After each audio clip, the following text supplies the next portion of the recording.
People who cut off their families, what finally made you walk away for good? I was 26 when I realized my mother had been stealing my identity since I was 14. It started with a phone call from a collection agency about a credit card I'd never opened. Then came the threatening letters, 6 accounts, $43,000 in debt, all in my name. When I confronted her, she didn't deny it. She just stared at me across our kitchen table, the same table where she taught me to write my name in kindergarten. I needed it for us, she said, lighting a cigarette even though she knew I had asthma. For this house. For your college. You think all that was free? I'd worked 2 jobs through college, thinking my scholarships weren't enough. Meanwhile, she'd been vacationing in Cancun on credit cards with my name. That night, I pulled my complete credit report. The devastation was worse than I imagined. My credit score was 417. There were 3 payday loans, a repossessed car, and a foreclosed vacation property in Florida I'd never heard of. Each item had my forged signature, a signature I'd watched her practice on napkins for years, thinking it was just her obsessive perfectionism. What hurt most wasn't the debt. It was finding evidence of the double life she'd built with my identity. Designer clothes, jewelry store accounts, a membership to a country club where she'd told them I was her successful entrepreneur daughter who's always traveling. My entire adult struggle had funded her fantasy life. I gathered everything and drove to the police station. The officer looked bored as I laid out my documents. Family fraud is complicated, he said. Most victims don't follow through with prosecution. I'm not most victims. 3 days later, I sat across from a detective. To file charges, I'd need to formally declare I was not a willing participant. My mother would face felony charges. Prison time was likely. Are you sure you want to do this? The detective asked. Once we start, there's no turning back. I thought about my childhood. Mom was a single parent who worked night shift. She'd leave me dinners with little notes, study hard, and reach for the stars. I'd believed we were a team, struggling together. As I hesitated, my phone buzzed with a text from her. I've always sacrificed everything for you. If you do this, you're dead to me.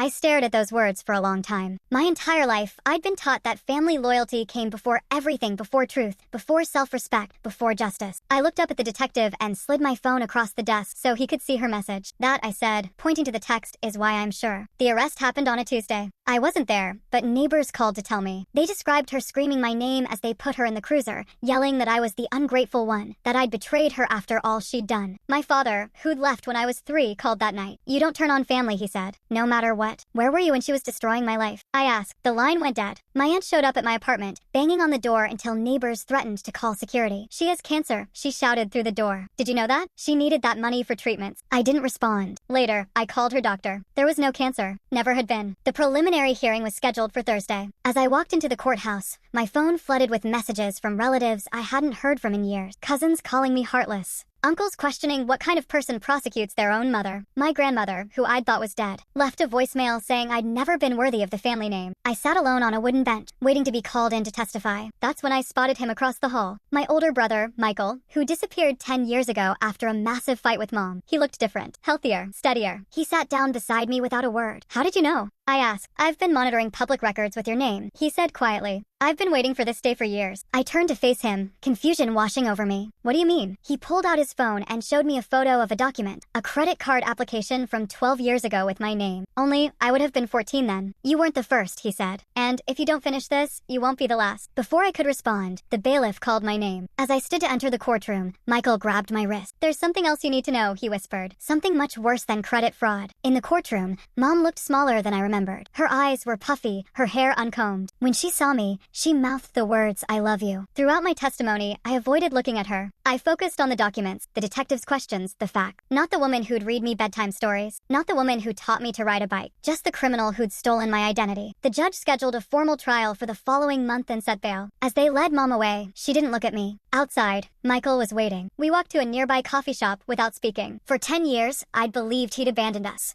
Mom had told me he was on drugs, that he'd stolen from her, that he'd threatened her. Looking at him now, clear-eyed, in a crisp button-down shirt, a wedding ring on his finger, it was hard to reconcile that image. I'm sorry I didn't look for you, I said, breaking the silence. He shook his head. She convinced you I was the villain. Just like she convinced me you were complicit in what she was doing to me. The server brought our coffees. Michael didn't touch his. When I was 17, he began. I found out she'd taken out student loans, credit cards, even a second mortgage on the house. All in my name. When I confronted her, she convinced Dad I was lying, that I'd done it myself. He beat me so badly I ended up in the hospital. I tried to remember that time. I'd been 9. Mom had told me Michael was in a car accident. After I turned 18, I tried to file charges. Nobody believed me. She was a respected teacher, a single mom working hard for her kids. I was just a troubled teenager. He pulled out his wallet and removed what looked like a business card. He slid it across the table. This detective helped me back then. He couldn't make the charges stick, but he believed me. He's the one who told me to watch your credit reports when you got got older, warned me that she'd likely do the same to you. I stared at the card. Detective James Morales. The same detective I'd spoken to 3 days ago. He recognized your last name. Michael continued. Called me immediately. Is this the worst thing you were talking about? I asked. That she did this to you first? Michael looked down at his untouched coffee. No, he said quietly. It's about Lily. My heart stopped. What about Lily? Lily was our younger sister. She died when I was 7. A car accident. At least, that's what Mom had always told us. Michael would have been 15 then. There was no accident, he said, his voice barely above a whisper. I've been building a case for years. Detective Morales has been helping me. He pulled a folder from his messenger bag.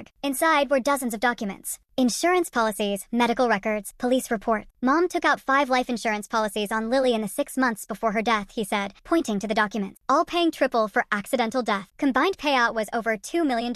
My hands shook as I flipped through the papers. This can't be real. The night Lily died, I heard her crying. Mom had given her something to help her sleep. When I checked on her, she was barely breathing. I called 911, but Mom had already called them, reporting a car accident at a location 20 minutes away. By the time they figured out the real emergency was at our house, it was too late. I remembered that night in fragment. Mom waking me up, telling me we had to go to the hospital. The confused police officers. The doctor's bewildered expression. Mom's theatrical collapse in the hospital. How do you know all this? The paramedic who responded suspected something wasn't right. The timeline didn't make sense. There was no evidence of a car accident, but Mom's brother was chief of police then. The investigation was shut down. The paramedic kept notes, though. He gave them to me years later. I felt sick. Why are you telling me this now? Michael met my eyes for the first time. Because last week, Mom took out a life insurance policy on you. $2 million.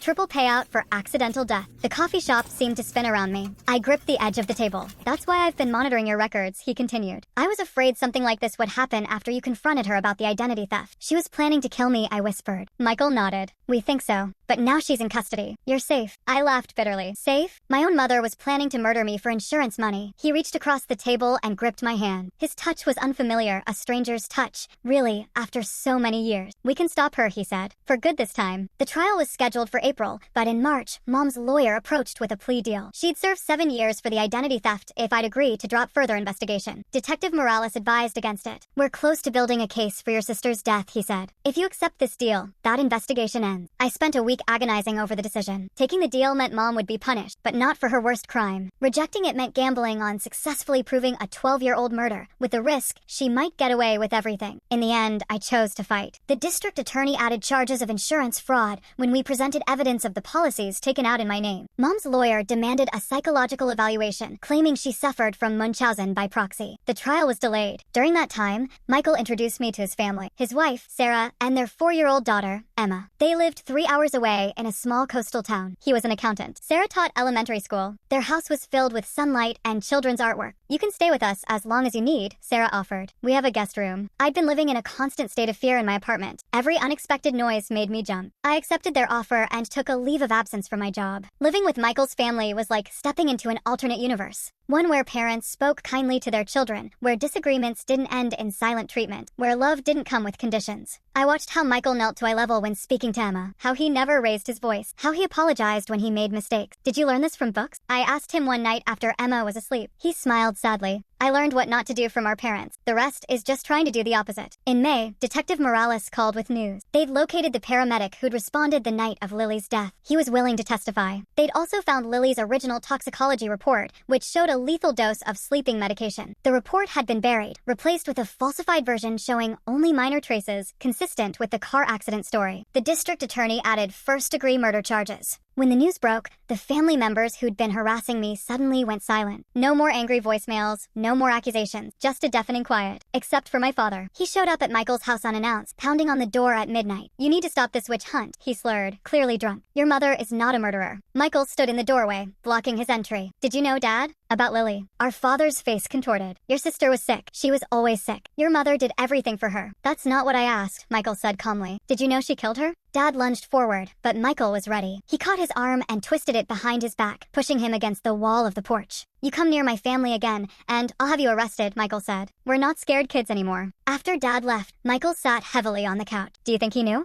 I asked. I think he suspected, Michael replied, but he didn't want to know for sure. The trial began in September. I testified for 3 days, describing the pattern of identity theft, the insurance policies, the inconsistencies in Lily's death. Michael testified about what he'd witnessed the night Lily died. The paramedic, now a physician, testified about arriving at our house to find a child in respiratory distress and a mother who seemed more concerned concerned with maintaining her story about a car accident than saving her daughter. Mom didn't take the stand. Her lawyer presented her as a mentally ill woman suffering from a disorder that made her harm her children for attention. They brought in experts who testified about Munchausen by proxy, painting her as sick rather than evil. The jury deliberated for 6 days. On the 7th day, they returned with a verdict. Guilty on all charges, identity theft, fraud, and the murder of Lily Evans. As the judge read the sentence, life without possibility of parole, Mom finally looked at me. There was no remorse in her eyes, only cold fury at being caught. Outside the courthouse, reporters shoved microphones in my face, asking how it felt to put my own mother behind bars. I had no words. Michael guided me through the crowd to his car. That night, while everyone else slept, I sat on the porch of Michael's house, looking at the stars. For the first time in months, I could breathe without feeling a weight on my chest. My phone rang, a number I didn't recognize. Hello, this is a collect call from Mountain View Correctional Facility. Will you accept charges? I should have hung up. Instead, I said yes. Why? Mom's voice was hollow. After everything I did for you, the familiar manipulation, the guilt, the implied sacrifice, once it would have worked. What did you do for me exactly? I asked. Besides steal my identity and plan to kill me? Silence. Then, I gave you life. And you tried to take it away, I said. That's not love, Mom. That's ownership. You'll never escape me, she said, her voice changing, hardening. You're just like me. More than you know. I thought about Michael inside, sleeping next to his wife. About their daughter, safe in her bed, loved unconditionally. About the life I might still build free from my mother's poison. No, I said. I'm nothing like you. And I never will be. I hung up and blocked the number. The next morning, I applied for a job at a design firm in Michael's town. I found a small apartment 10 minutes from their house. I started therapy. I learned to sleep without checking the locks 3 times. On the anniversary of Lily's death, Michael and I visited her grave for the first time in years. We brought flowers and cleaned away the weeds. We told her we were sorry. We told her the truth had finally come out. As we walked back to the car, Michael stopped. Do you ever wonder about the years we lost? What our lives would have been like if we'd known the truth sooner? I thought about it. I try not to. We can't get those years back. He nodded. But we got each other back. That's something. It was more than something. It was everything. 6 months later, I met someone. David, an architect with kind eyes, who asked permission before holding my hand for the first time. On our 3rd date, he asked about my family. It's complicated, I said. I've cut ties with my parents. I waited for the judgment, the uncomfortable questions. Instead, he nodded. Sometimes, that's the healthiest choice, he said. Family should earn their place in your life, just like anyone else. I nearly cried in the middle of the restaurant. Last week, a letter came from Mom's prison. I recognized her handwriting on the envelope. For a moment, I considered opening it. Old habits die hard. The need for approval. The hope that maybe, finally, she'd change. Instead, I lit the fireplace in my new house. David sat beside me as I tossed the unopened letter into the flames. You okay? He asked. I watched the paper curl and blacken, taking her words with it. I'm free, I said. And for the first time in my life, it was true.